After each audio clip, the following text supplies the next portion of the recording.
கரைச்சி வச்சுக்கிட்டு நீ இதில் வெள்ளைப்பாவை ஆட் பண்ணணும். ஆட் பண்ணவா? வெள்ளைப்பாவை ஆட் பண்ணுறேன்.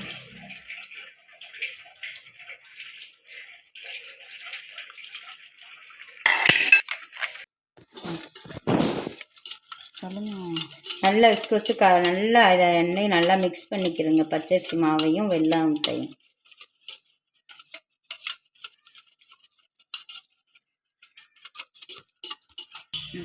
நல்லா மிக்ஸ் ஆயிடுச்சு.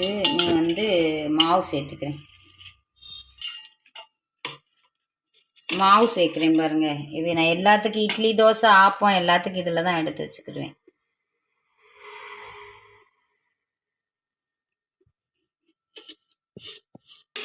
கொஞ்சம் சோடா சமையல் சோடா சேர்த்துக்கிறேன். ஒரு அரை ஸ்பூன். ஏலக்காய் பவுட்ரு காமிச்சிட்டு அப்புறம்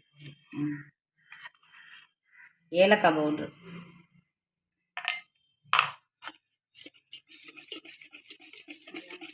நல்லா மிக்ஸ் பண்ணிக்கோங்க. மாவு முதல்ல மாவில் உப்பு போட்டிருக்கேன். உப்பு போட தேவையில்லை. நல்லா மிக்ஸ் பண்ணி உப்பு போடாட்டி மாவில் போட்டுக்குங்க. எனக்கு முதல்ல மாவுலேயே உப்பு இருக்குது. முதல்ல பாவை இந்த மாவில் கலந்தோம்னா விரிச்சில் இருந்த மாவு வெள்ளத்தை வந்து அதில் கலந்தோம்னா கட்டி ஆயிரும். வெள்ளம் திரண்டுரும் ஒரு மாதிரி. நீங்கள் பச்சரிசி மாவில் மிக்ஸ் பண்ணிவிட்டு அப்புறம் மாவை ஊற்றுங்க. இட்லிக்கு ஆட்டுற மாவு தான். 6 டம்ளர் அரிசி, 5 டம்ளர் இட்லி அரிசி, 1 டம்ளர் பச்சரிசி போட்டு தான் ஆட்டுவேன். 2 நாள் இட்லியை வைப்பேன். அப்புறம் தோசை தான். அப்புறம் ஆப்பத்துக்கு இதுலேயே தேங்காய் பால் ஊற்றி கரைச்சி ஆப்பம் சுடுவேன்.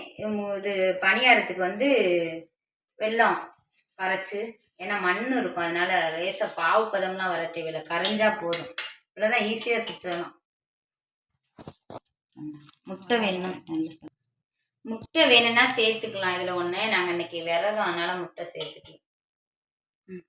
கல் நல்லா காஞ்சிருச்சு. எண்ணெயை ஊற்றிருக்கேன். நீ ஊற்ற போகிறேன் பாருங்க. நீ அடுப்பை குறைச்சிக்கணும். நார்மலாக தான் இருக்கணும். ரொம்ப இதில் இருக்கும்.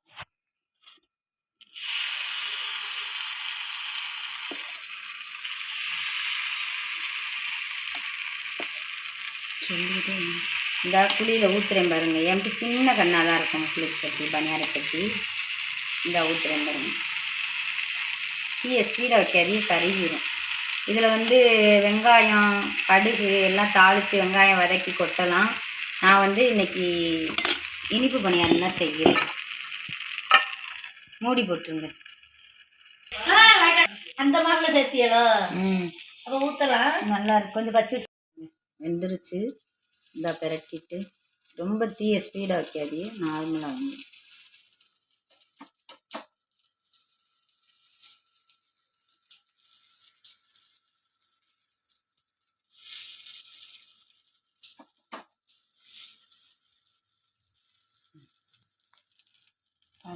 பாருங்க. நல்லா பிரட்டிட்டேன். கொஞ்சம் நேரம் நல்லா எடுத்துடணும். பணியாரத்துக்கு வந்து தேங்காய் சட்னி. சொல்லுங்க. பணியாரத்துக்கு இது தேங்காய் சட்னி வச்சுருக்கேன் பாருங்க. பணியாரம் காலையில் டிஃபன் எங்கள் வீட்டில் இன்னைக்கு பணியாரம் தான். இங்கே பாருங்க தேங்காய் சட்னி. தேங்காய் சட்னி தண்ணியாக வைக்கணும், கொஞ்சம் திக்காக வைக்கக்கூடாது. அதான் பணியாரத்துக்கு நல்லாயிருக்கும். எல்லோரும் உங்கள் சேனலுக்கு லைக் பண்ணுங்கள், ஷேர் பண்ணுங்கள், கமெண்ட் பண்ணுங்கள். எஸ்விஆர் கிச்சனுக்கு சப்ஸ்கிரைப் பண்ணுங்கள். நான் போடுற வீடியோ உடனுக்குடன் தெரியணும்னா பெல் பட்டனை கிளிக் பண்ணுங்கள். நன்றி, வணக்கம்.